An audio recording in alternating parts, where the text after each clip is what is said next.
자, 오늘은 어버이 주일, 내 부모를 공경하라 라는 제목으로 여러분, 공손히 받들어 모시는 것을 공경이라고 말합니다.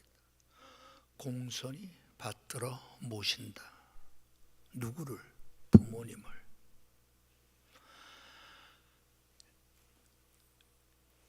사도 바울은 에베소 교인들에게 먼저 이렇게 말하죠. 자녀들아, 주 안에서 너희 부모에게 순종하라. 이것이 옳으니라. 먼저 주 안에서 너희 부모에게 순종하라. 그리고 덧붙인 말이 너희 부모를 공경하라 라는 말씀을 덧붙입니다. 내 부모를, 주 안에서 내 부모를 순종하라.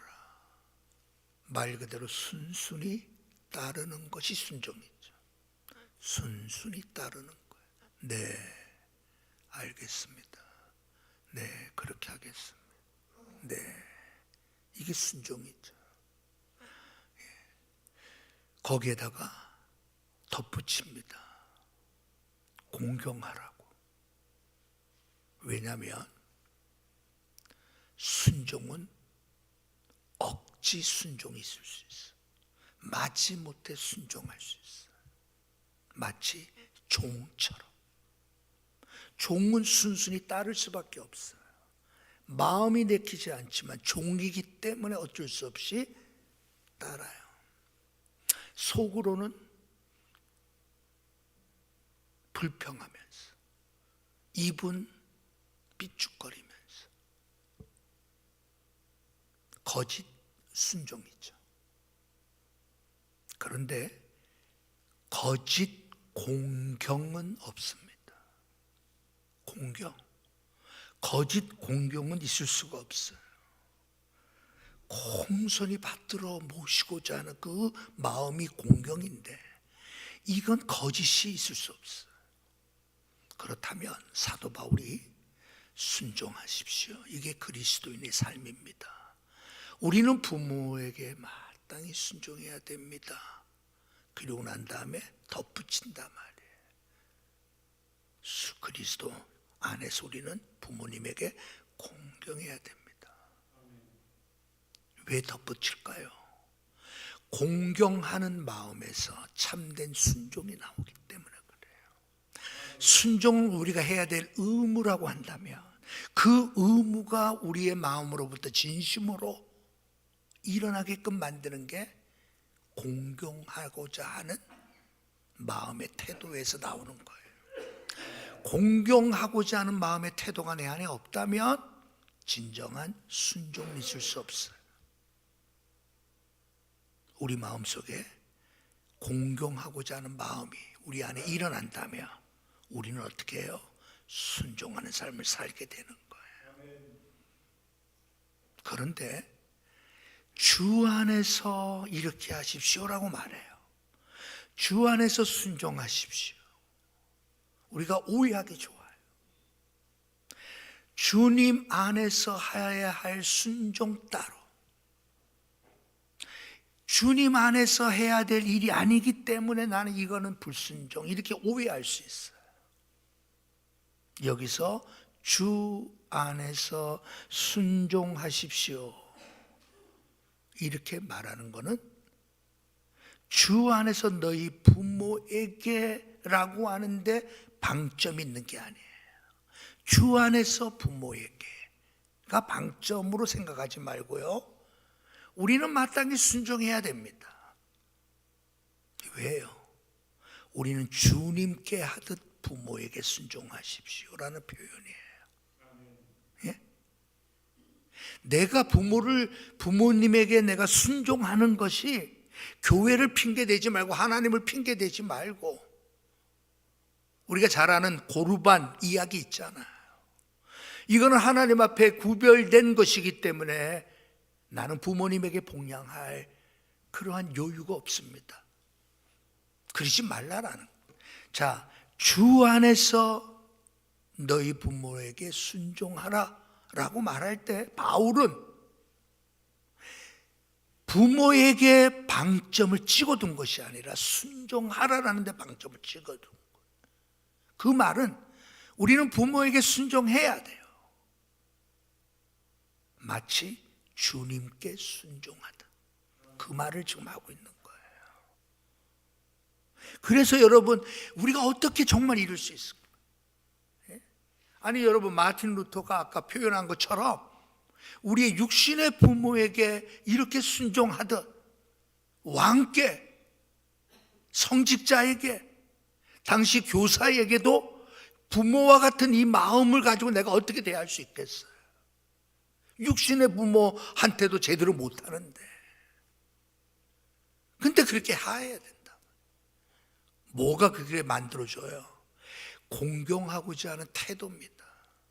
앞서 말씀드렸지만 존경심을 가지고 예의를 갖추는 것을 기독교에서 말하는 공경이에요. 세상도 거의 비슷해요. 공손히 받들어 모시는 것을 공경이라면, 여러분들의 부모를 공손히 받들어 모시는, 어버이 주일이잖아요. 우리의 어버이를, 내 부모를 나는 정말 순종하는가? 나는 정말 공경하는가? 예. 혹시 구식이라고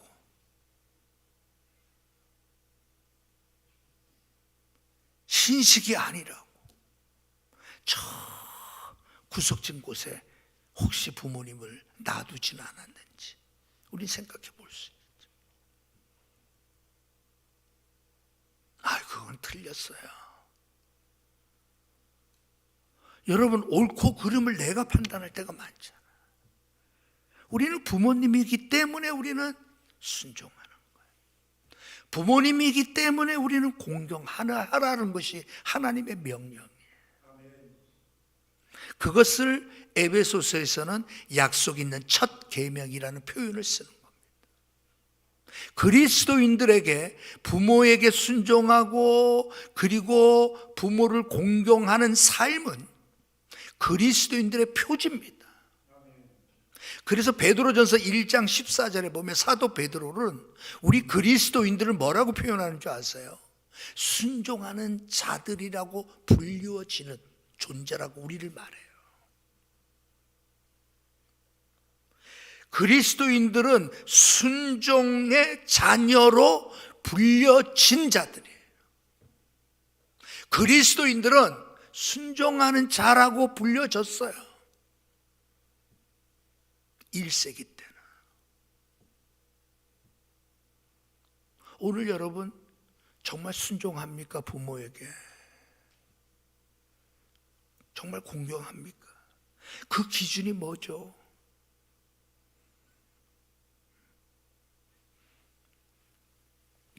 어버이날 이렇게 쭉 이제 보면서 아마 그럴 거예요. 어떤 분은 내 팔자에 뭐 이런 분들도 계실 수 있겠죠. 어떤 분들은 자랑하며 아이고 우리 자식이, 부모는 자식이 뭘 해준 것을 자랑하고 싶어 하잖아. 뿌듯해하고 싶고, 참 잘 키웠다. 우리 부모님들은 여러분 그렇게 마음을 먹고 그렇게 여러분 표현하고 싶잖아요. 여러분 단순히 그게 물질의 어떠한 가치로 판단되는 건 아니잖아요. 아니 여러분 돈 많이 벌면, 어떤 가수는 그러더라고. 이번에 우리 어머니께 제가 외제 벤츠, 몇 억 되는 벤츠를 어버이날 선물로 사드렸습니다. 또 어떤 배우는 아이고 우리 아들이 5천만 원을 어버이날이라고 선물해 줬대. 그러면서 뭐라고 표현한 줄 아세요? 정성 가득한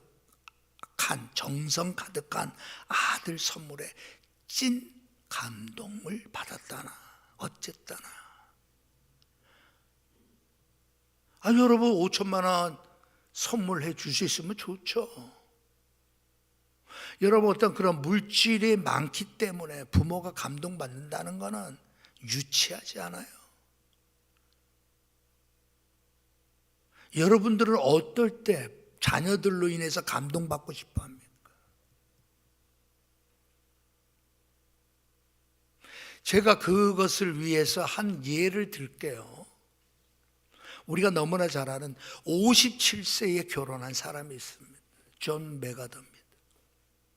그 유명한 존 메가더, 신실한 그리스도인.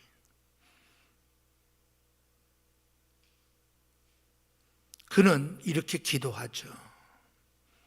아버지, 우리의 자녀들이 평탄하고 안이한 길로 인도하지 마옵시고 고난과 도전에 직면하여 항거할 줄 알도록 가르쳐 주옵소서. 인도하여 주옵소서. 그리하여 폭풍 속에서 용감히 싸울 줄 알고 패자에게 관용을 할 줄 알도록 가르쳐 주옵소서. 이제 그러면 쫙 나와요. 그러면서 뭐라고 말하는 줄 알면 자기 자신에 지나치게 집착하지 말게 하시고 겸허한 마음을 갖게 하시오. 참된 위대성은 소박함에 있음을 알게 하시고 참된 지혜는 열린 마음에 있으며 참된 힘은 온유함에 있음을 명심하게 하옵소서. 그 다음이 멋져요. 그리하여 나의 아버지는 인생을 헛되어 살지 않았노라고 나직히 속삭이게 하소서.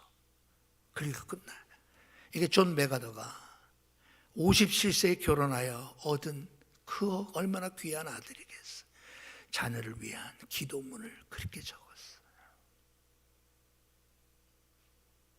우리는 여러분 존 메가더의 기도를 배워야지. 그걸 부러워해야지. 아이고 우리 아들이 이번에 5천만 원을 갖다 줬네. 아이고 참 아무 필요 없다고 괜찮다고 하는데 그냥 아이고 참. 여러분 그 소리 들은 옆에 있는 사람들은, 동네 사람들, 이놈의 자식 집 팔아 밥 팔아, 예? 가르쳤는데 아이고 내가 정말 괜히 내가 그랬지. 아이, 그럴 수 있잖아. 우리는 그게 기준이 아니라니까. 그리스도인들의 기준. 예? 제가 정말 딱한 이야기가 얼마나 많은지 몰라요. 예, 이렇게 검색해 보면 예? 집 팔고 빚내서 공부시켜 놨더니 대기업에 취업하고 연을 끊었습니다. 부모는 집도 없고 병들어 이제 일하기도 어려운데 본인은 돈을 펑펑 쓰면서 부양의 의무를 다하지 않았는데 어떻게 하면 좋겠습니까? 하소연을 해. 그럴 수 있잖아. 근데 어떤 변호사가 답변을 해주더라고. 너무 걱정하지 마세요. 부모 부양비를 청구하면 됩니다. 승소할 확률이 많습니다. 단지 금액이 작아서 문제입니다. 그러면서 멋진 말이 뭐냐, 내가 왜 그 말을 기억하냐. 이분은 기독교인이더라고. 질문자의 딱한 사정에 제 마음이 아픕니다. 잘 해결할 수 있도록 제가 기도하겠습니다. 이제 그렇게 하면서 방법을 가르쳐 주더라고요. 굳이 돈 내어 변호사 안 사도 됩니다. 준비할 일다가 어려운 일 있으면 연락 주세요. 그러면서 하더라고요. 여러분 기독교인은 다르죠. 그리스도인들은 달라요. 돈의 가치에 따라 여러분 우리는 사람을 평가하고 어떤 것을 따지지 않습니다. 그리스도인들은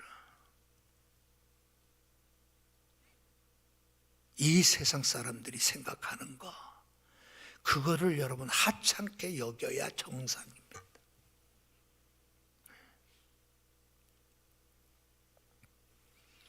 어버이날 지난 며칠 지났지만 어버이날 다 선물 받으셨죠?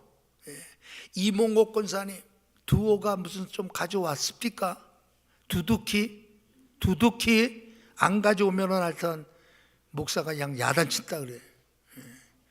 어머니의 눈물로 기도로 아들이 믿음 좋은 아들 되고, 그래도 밥 먹고 밥 굶을 걱정 안 하고도 살고, 부모를 공경할 줄도 알고, 그죠?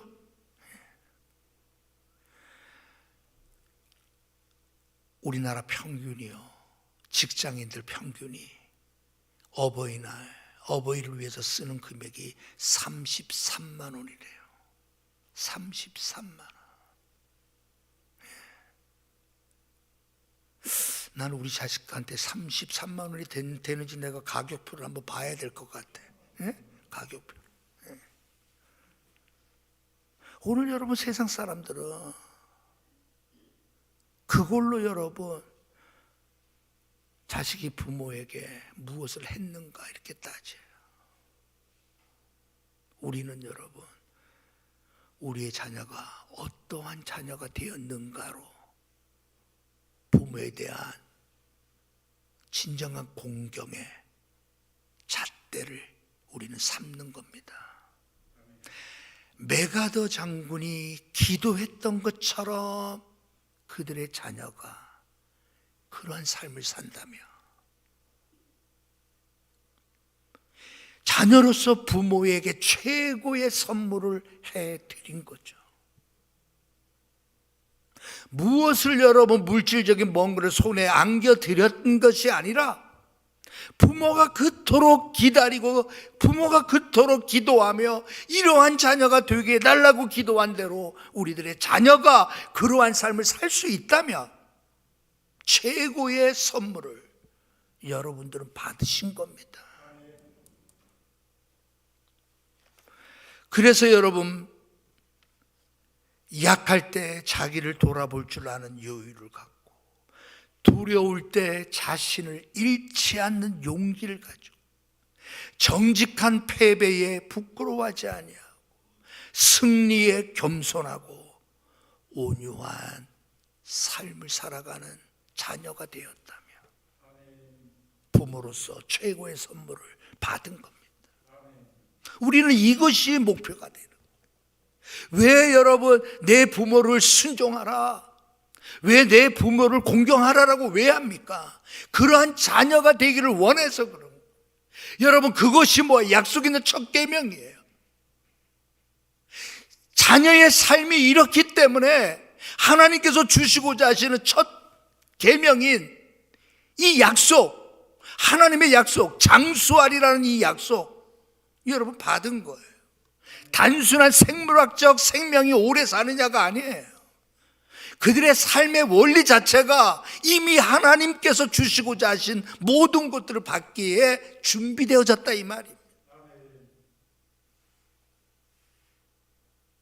우리들의 자녀들이 그래서 여러분 순종을 할 줄 알고 공경할 줄 아는 자녀가 된다면 여러분들의 인생은 멋진 인생을 사는 거예요. 메가더의 마지막 말처럼 그리하여 나의 아버지는 인생을 헛되이 살지 않았노라고 나직히 속삭이게 하옵소서. 마지막에 그 말이에요. 내가 믿음의 삶을 살며 우리의 자녀들이 믿음을 삶을 살기로 이끌어왔고 본을 보여왔고 그리스도인의 삶의 모습을 보여주려고 했고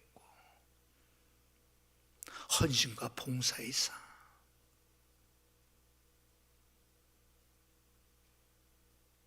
그리스도의 모본을 따라 살려고 했던 내 모습이 우리들의 자녀들에게 비추어져 우리들의 자녀들도 그렇게 살 수만 있다면 여러분 부모로서 여러분의 책임을 다한 겁니다. 우리들의 자녀가 그렇게 되기를 주님의 이름으로 축복합니다. 반드시 그렇게 돼야 돼. 그 자녀 때문에 그 부모가 참 나는 정말 잘 살았어. 그거보다 또 귀한 고백이 어디 있어. 여러분들의 자녀를 보면서 내 인생은 헛되지 않았어라고 말할 수 있다면 그거보다 더 영광스러운 여러분 삶의 고백이 어디 있겠습니까? 아이고 저놈을 괜히 낳지. 저놈 낳고 내가 왜 미역국을 먹었는지. 혹시 여러분의 부모 중에 그런 사람 있었죠? 네? 여러분 포기하지 마십시오. 그러다 언젠가 깨닫고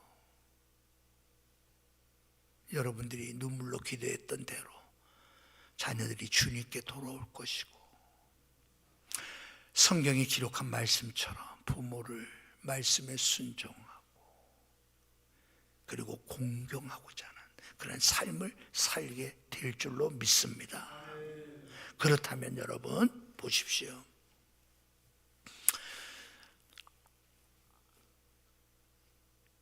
내 부모를 공경하라라고 하는 이 말씀을 통하여 하나님께서는 여러분 우리에게 주시고자 하시는 축복이 있습니다. 앞서 말씀드렸지만 하나님이 우리에게 주시고자 하시는 그 축복은 다름이 아니라 그들로 인하여 하나님이 영광을 받으시기 때문에 그렇습니다. 우리들의 자녀들이 부모를 잘 순종하고 부모를 잘 경외하고 공경함으로 말미암아 여러분 왜 그러한 삶을 살도록 사도 바울은 말할까요? 여러분 그것 때문에 하나님이 영광을 받으시기 때문에 그래요. 여러분들의 자녀가 효를 다하고 정말 부모를 잘 섬기는 그러한 자녀가 된다는 것은 그것 때문에 하나님이 영광을 받으시는 거예요. 왜 그렇습니까? 하나님께서 우리 부모들을 통하여 하나님 자신의 모습을 보여주고 싶어 했고, 그래서 여러분 부모는 하나님의 대리자라는 말을 쓰잖아요. 부모를 통하여 하나님의 사랑을 보게 된다.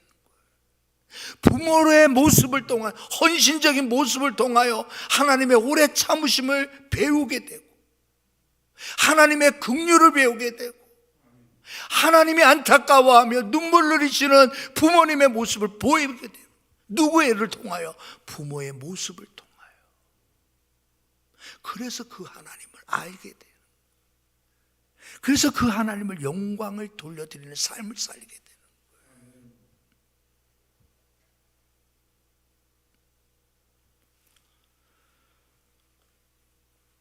요즘에 말이죠, 보니까 통계적으로 보니까요, 이 노인 복지가 많잖아요. 우리나라에 설문조사를 했대요. 설문조사를 했더니 아이고 난 그렇게까지 많을지 몰랐어. 47%, 노인들의 47%가 자녀들로 인하여 학대를 당한 경험이 있다라는 거예요. 그 중에는 폭행도 있을 수 있고 학대당한 노인의 그 퍼센터지가 47%야. 물론 성경은 여러분 말세에 부모를 거역하는 것이 말세의 특징 중에 하나이긴 하지만 아마 세월이 가면 갈수록 더 할지 몰라요.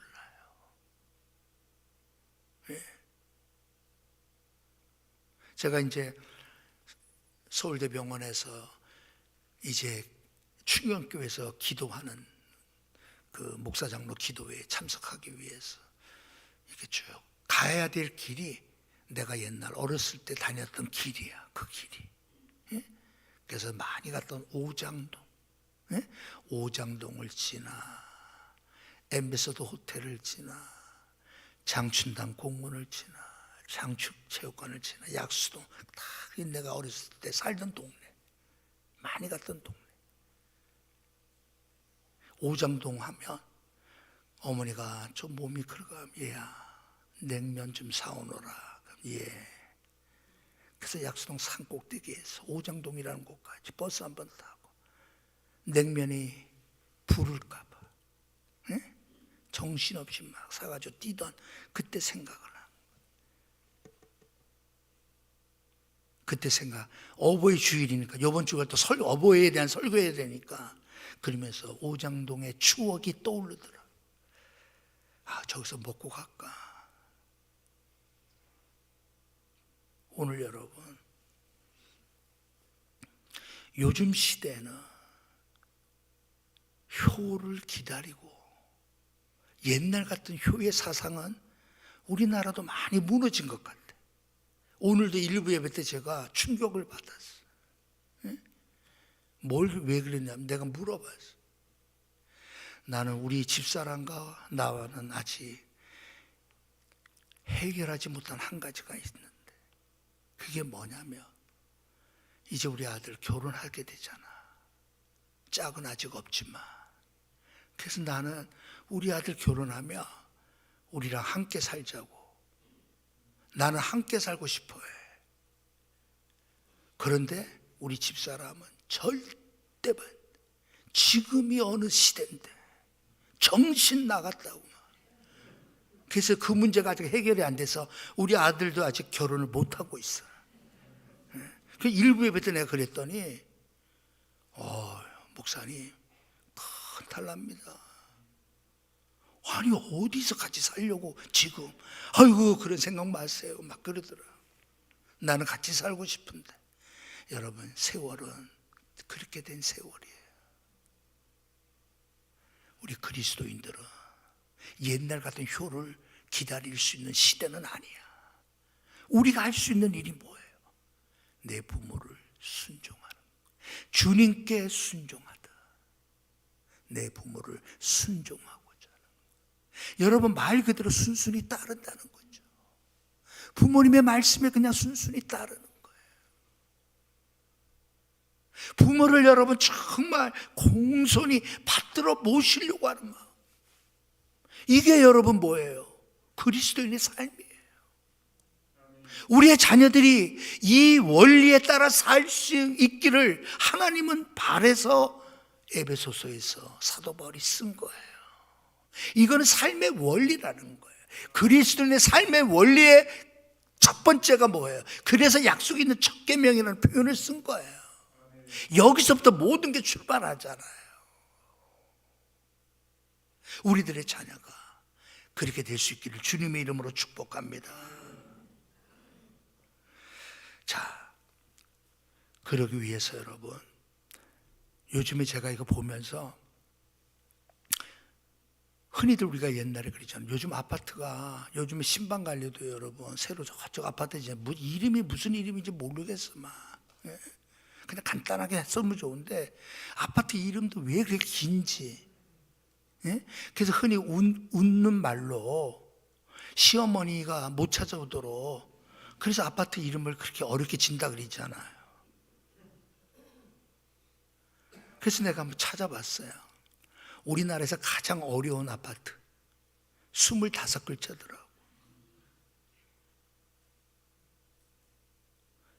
광주, 전남, 공동혁신도시, 빛가람, 대방, 엘리움, 로얄, 카운트, 1차. 아유, 이게 아파트예요. 그러면은 거기 그 쓰려고 한번 해보세요. 그 아파트 사는 사람 쓰려고 하면 광주, 전남, 공동혁신도시, 빛가람, 대방, 엘리움은 무슨 뜻이야? 엘리움, 로얄, 카운트, 1차 아파트. 몇 동 몇 호까지 쓰려고 생각해봐. 시어머니가 어떻게 찾아가? 아이고, 분명히 광주에 살긴 사는디 뭐 이럴 거 아니야. 지금 시대는 옛날과 같은 효를 기다리는 시대는 지난 건 맞아요. 그래서 저도 이제 생각을 바꿨어. 그래, 따로 살지 뭐. 참, 아들 없으면 못 사나? 나도 이제 오늘부터 마음을 이제 그렇게 먹으려고 해요. 네. 나도 이제 우리 집사람하고 단 둘이서만 살 거예요, 이제. 예? 여러분, 그러나 우리의 자녀는 부모에 대한 무슨 마음? 순종하려고. 어떻게 해서든지 하나라도 더 복양해 드리려고.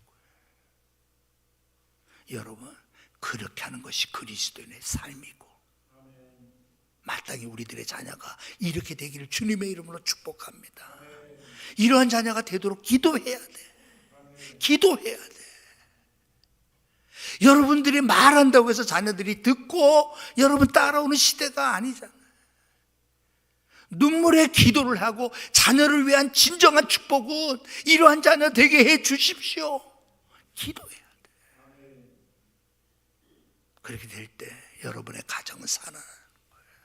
하나님은 기뻐하실 것이고요. 우리 모든 자녀를 통하여 여러분들이 정말 내가 잘 키웠어, 이런 말 듣는 것처럼 좋은 게 어디 있어? 예? 그래 내가 정말 잘 키웠지. 여러분 예수 잘 믿는 거죠. 그리고 여러분 정말 그 예수 잘 믿는 삶이 누군가를 도우려고 하고, 누군가를 이해하려고 하고, 누군가와 함께 해주려고, 누군가와 바른 길을 위해서 기꺼이 자기 것을 포기할 줄 알고. 여러분 그러한 자녀가 된다고 생각해 보세요. 얼마나 멋질까. 우리들의 자녀들이 다 그렇게 되길 주님의 이름으로